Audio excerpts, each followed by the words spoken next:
आप शिक्षक हैं, आप बच्चों को पढ़ाते हैं और आप जो पढ़ाते हैं उसी कोर्स में से आपसे कुछ अगर सवाल पूछे जाते हैं और आपको लगता हो कि नहीं नहीं हम सवाल के घेरे में नहीं आए, तो ये ठीक नहीं है। इस बात को गंभीरतापूर्वक लें और हमारे जो बेरोजगार हैं वो भी इस बात को गंभीरतापूर्वक लें।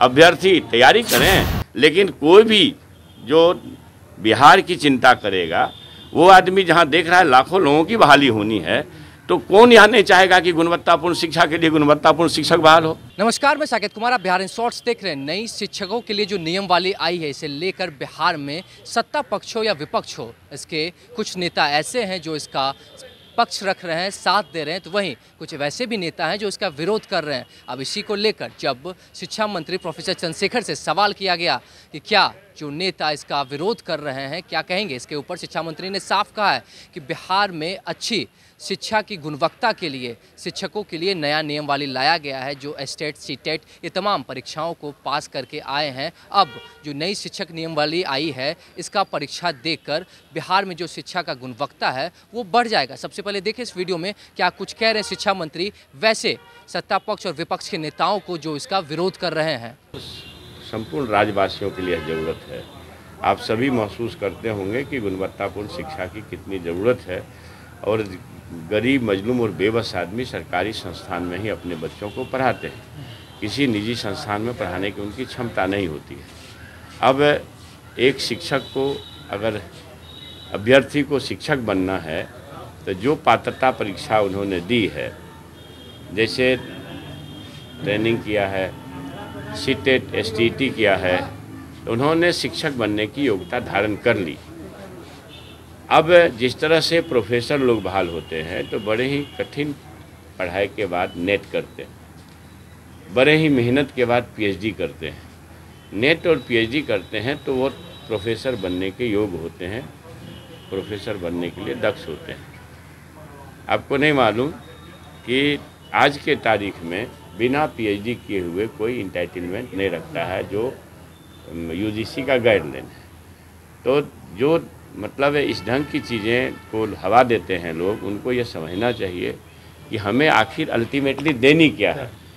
हमें तो क्वालिटी एजुकेशन देना है ना, गुणवत्तापूर्ण शिक्षक बहाल करके गुणवत्तापूर्ण शिक्षा देनी है। तो गुणवत्तापूर्ण शिक्षक बहाल करने में अगर किन्हीं कुछ परेशानी हो रही है, तो जो वर्षों से 15 साल 20 साल से लोग पढ़ा रहे हैं, ऐसे नियोजित शिक्षक अपने आप को नियोजन के दंश से अगर अलग करना चाहते हैं तो उनके नियोजन में, माननीय मुख्यमंत्री जी ने कहा है कि नियोजन की नीति है, नियोजन की नीति जो बरकरार है उसमें से नियोजित शिक्षकों को हटा तो नहीं रहे, बल्कि माननीय मुख्यमंत्री जी ने कई अवसर पर कहा कि हम वेतन बढ़ाने जा रहे हैं।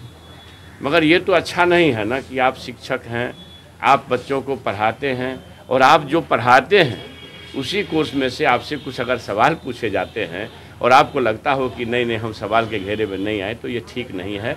आप अगर राज्यकर्मी का दर्जा चाहते हैं तो एक कदम आगे बढ़ने के लिए थोड़ी मेहनत करिए। ऐसा नहीं है कि आप बीडीओ साहब हैं, सीओ साहब हैं या किरानी साहब हैं या बाबू लोग हैं कि भाई आपको पढ़ाई से रिश्ता छूट गया। आप तो लगातार पढ़ाई के संपर्क में हैं।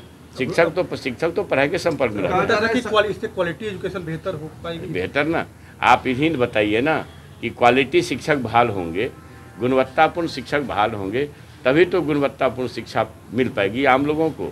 इसलिए हमारे राज्य के हित में, माता पिता के हित में, छात्रों के हित में, और फिर सबसे बड़ी चीज़ जो है, ज्ञान की भूमि अगर भारत है तो उसके सबसे बड़े आधार बिहार है। तो ज्ञान की भूमि बिहार है, अहिंसा की भूमि बिहार है, दुनिया को शून्य का ज्ञान दे करके गणित का बोध कराने वाली धरती बिहार है। तो जो ज्ञान का परचम विरासत में हमारे यहाँ लहराता रहा है, इसके लिए चिंतित हमारे राज्य नेतृत्व हैं, माननीय मुख्यमंत्री जी नीतीश बाबू और उप मुख्यमंत्री तेजस्वी प्रसाद यादव जी। तो इसको लोग को स्वीकार करनी चाहिए और इस बात को अनावश्यक तुल नहीं देनी चाहिए। और विरोधी का जो काम है वो अपने काम में लगे हुए हैं, वो बरगलाएंगे, भ्रम फैला रहे हैं। भ्रम फैलाएंगे का भी विरोध है वो भ्रम फैलाएंगे। अब एक तो बता दीजिए ना कि संभवतः आप लोगों को ज़्यादा जानकारी हो, जो बड़े नेता हैं बीजेपी के सुशील कुमार मोदी जी, उन्होंने एक अवसर पर कहा कि वेतनमान भगवान भी नहीं दे सकता है धरती पर। भाई सरकार वेतनमान देने जा रही है, आप बीजेपी के लोग कहते हो कि भगवान भी नहीं दे सकता। दिल्ली से नौकरियां गायब हो गई, भारत सरकार के उपक्रमों को निजी हाथों में डाल करके भारत सरकार के जो बड़े पैमाने पर रेल में नौकरियां दी जाती थी, अन्य जगह नौकरियां दी जाती थी। 2 करोड़ नौकरी का वादा था श्रीमान, 9 वर्ष में तो 18-16 करोड़ लोगों को नौकरी होनी चाहिए थी वादे के हिसाब से, तो नौकरियां कहाँ गायब है। तो जो सरकार आपको देने के लिए 10 लाख का एक पहला चरण है, 2.5 लाख के आसपास की बहाली होगी, हो सकता है ज़्यादा भी हो, और 1.25-2 लाख के आसपास का लगभग 1,60,000 के आसपास का स्वास्थ्य विभाग में बहाली होनी है। तो जब इतनी बहालियाँ एक साथ लगभग 5 लाख के आसपास, 4 लाख के आसपास सिर्फ 2 विभाग में बहाली होने जा रही है, तो आप राज्यवासी इस बात को गंभीरतापूर्वक लें और हमारे जो बेरोजगार हैं वो भी इस बात को गंभीरतापूर्वक लें। अभ्यर्थी तैयारी करें। अब तो हमको लगता है कि शायद हर जगह से रिक्ति आ गई होगी, अब तक आ गई होगी संभवतः। हम आज ने एक ब्रीफ लिया है, आज ब्रीफ नहीं लिया है विभाग का, लेकिन जैसे ही रिक्ति आएगी विज्ञापन होगा। और खुद हमारे राज्य के मुखिया बिहार विकास के शिल्पकार इसके लिए चिंतित हैं, उसको खुद वो मॉनिटर कर रहे हैं। अब ये बताइए, संजीव सिंह ने भी पत्र लिखा है मुख्यमंत्री को। अब ये बताइए, कोई आदमी का बयान हम नहीं पढ़े हैं, उन्होंने क्या कहा है, बयान पढ़ेंगे तो आपका जवाब दे पाएंगे। लेकिन कोई भी जो बिहार की चिंता करेगा, वो आदमी जहाँ देख रहा है लाखों लोगों की बहाली होनी है, तो कौन यहाँ नहीं चाहेगा कि गुणवत्तापूर्ण शिक्षा के लिए गुणवत्तापूर्ण शिक्षक बहाल हो। अगर ऐसा वो नहीं चाहते हैं तो ये चिंताजनक बात है, ये ठीक नहीं। तो आपने देखा शिक्षा मंत्री प्रोफेसर चंद्रशेखर का साफ तौर से कहना है कि बिहार में इससे जो नई शिक्षक नियमावली जो आई है, इससे शिक्षा का जो गुणवत्ता का स्तर है उसमें काफ़ी ज़्यादा इजाफा होगा।